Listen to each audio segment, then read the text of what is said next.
Welcome to PlayStation Versus. Don't forget to like and subscribe. In an effort to further strengthen business operations, SIE can confirm PlayStation Studios Japan Studios will be reorganized into a new organization on April 1st.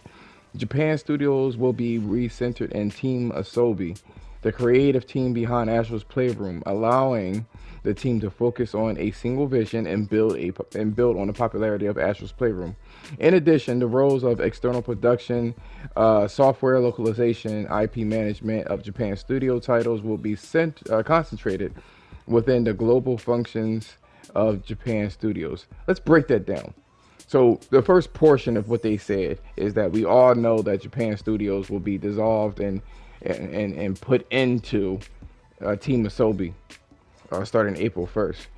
But the curious thing about this, and we're going to talk about this, they are basically anybody who's left from this being dissolved will go straight into Team Asobi.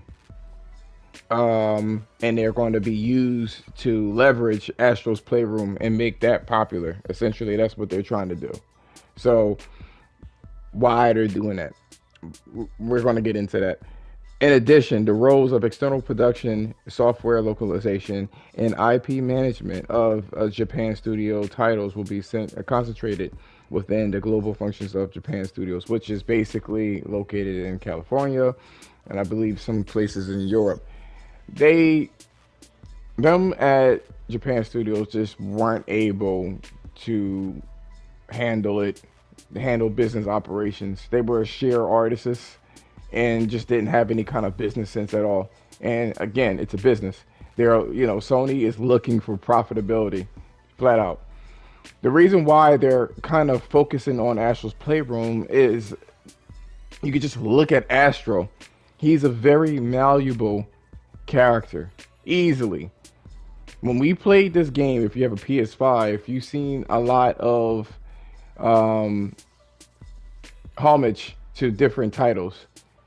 Tekken and Jack and Dexter and The Last of Us. All they did is basically either put a wig on AstroBot or a shirt or whatever the case is, and they still keep that cute aesthetic, which is it has worldwide appeal.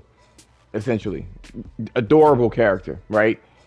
And that's why they want to kind of focus on that. They're looking for worldwide appeal and not any kind of niche games that hasn't been selling for the past 20 years, essentially.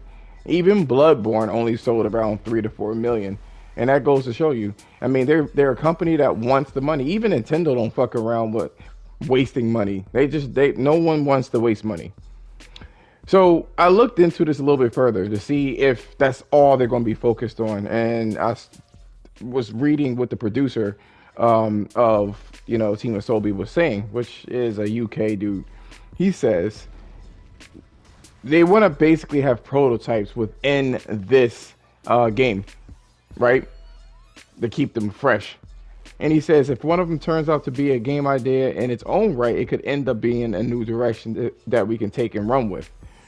So think of it like this: if they wanted to take AstroBot and make it into a simple fighting game, they could, and just kind of use the skin of Tekken, or if they wanted to make a third-person shooter like Aloy, or whatever the case is, they can do that and still keep that idea fresh. The problem with Japan Studios is that they just did not have focus. Team Asobi had the focus because they were focusing on VR. And they created this particular character that is adorable. I mean, I have no qualms to say about this particular character, but it's a business. It is a business. I know a lot of people, which I'm going to talk about in the later half of this video, were pissed off about that fact. You know what I'm saying? But if you look at it, Astro really does have worldwide appeal. How can you not like Astro? But at the same time, this is why they are focused on this particular development company, or this portion of PlayStation Studios, which is Team Asobi. You know what I mean? They got their privilege revoked. The Japan Studios, it's revoked. They haven't done anything in so long, and the stuff that they've done really didn't sell. And you can't be mad at them for being a company that wants to make money. No matter how much you want to be a fanboy and say that Sony is the devil, essentially. Now, what actually happened in Japan studios? I know this video is a little bit backwards, to be honest, but you know, fine, fuck it, we're gonna roll with it. What happened with Japan studios is that they haven't made anything in so fucking long, and the stuff that they've made, they didn't make by themselves. They got help. They helped other people. And that's just not going to fly. It's not going to fly when you're a company and you have to pay 400 people. I don't know if you know this, but Japan Studios there was 400 people. 400 people. And the last game that they made by themselves was Gravity Rush. And a couple of years before it was basically, and they didn't even make this game actually because Gen Design, which was previously Team Ico, left Sony to create their own little fucking thing, which was called Gen Design.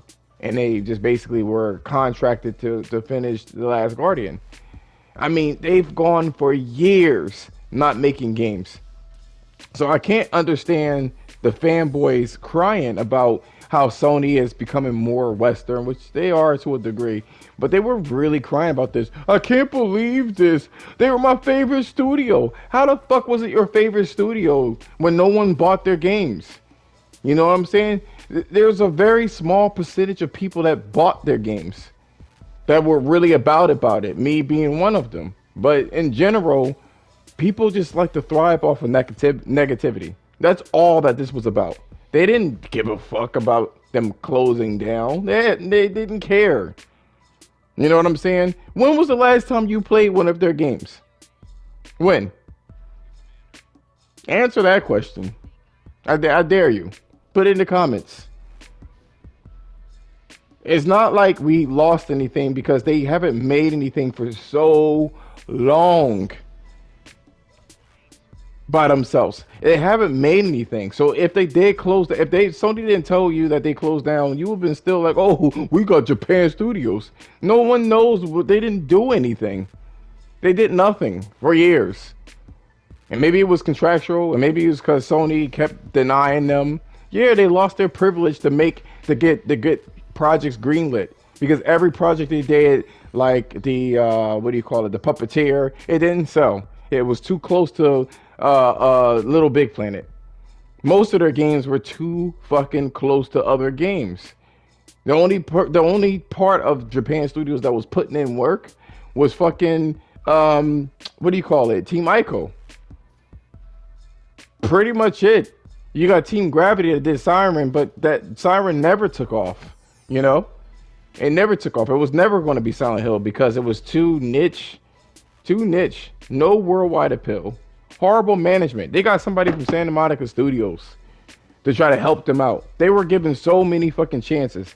And the guy, when he came there from Santa Monica Studios, he was like, bro, like they have mad fucking like ideas on the table and no one's using it. So no, Sony did not give them the green light because none of their ideas were profitable. You know what I mean? And companies are about that fucking profit and bottom line. But the bottom line is, I never understood, like, I've really seen now that PlayStation's, like, fandom is just so fucking toxic. They're almost as bad as Xbox. I didn't think so, but fuck, I hate seeing that shit on social media. Get a fucking life, man. Like, grow up. You should have bought their games.